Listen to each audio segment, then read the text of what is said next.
कहानी रहमत वाली ने की। एक छोटे से गांव में सलमान नाम का एक बच्चा रहता था।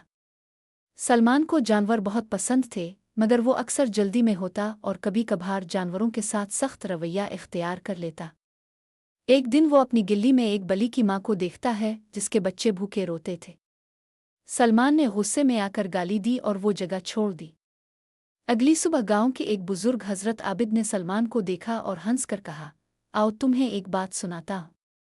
हजरत आबिद ने सलमान को मस्जिद के पास एक छोटे बाग में ले जाया जहां एक जुबैदा नाम की पुरानी गाय आराम कर रही थी। बुजुर्ग ने प्यार से इस गाय का दूध लिया और बच्चों में बांटा। फिर उन्होंने सलमान से पूछा, तुम्हें मालूम है अल्लाह ने हमें कितनी चीज़ें दी हैं? उनमें सबसे बड़ी नेमत वो दिल है जो दूसरों के लिए नर्म होता है, इंसान हो या जानवर।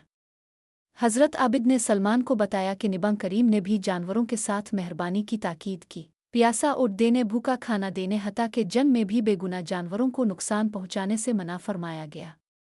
सलमान ने खामोशी से सुना और उसके दिल में कुछ बदल गया।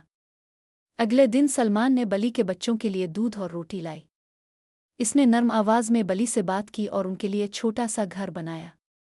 गांव वालों ने देखा तो खुश हुए। सलमान ने समझा कि ताकत इस चीज़ में नहीं कि किसी को डराया जाए, बल्कि असल बहादुरी तो यही है कि कमज़ोरों का ख्याल रखा जाए। पैसे आ शोहरत से बड़ा वो अजर है जो नेकी के साथ मिलता है, और अल्लाह ने फरमाया है कि जो रहम करेगा इसे भी रहम मिलेगा। सलमान ने अपने अंदाज बदल दिए और रोज़ाना जानवरों के लिए पानी रखता बुज़दिल पिन से निजात पाई और उसकी सच्ची खुशी गांव भर में नजर आने लगी।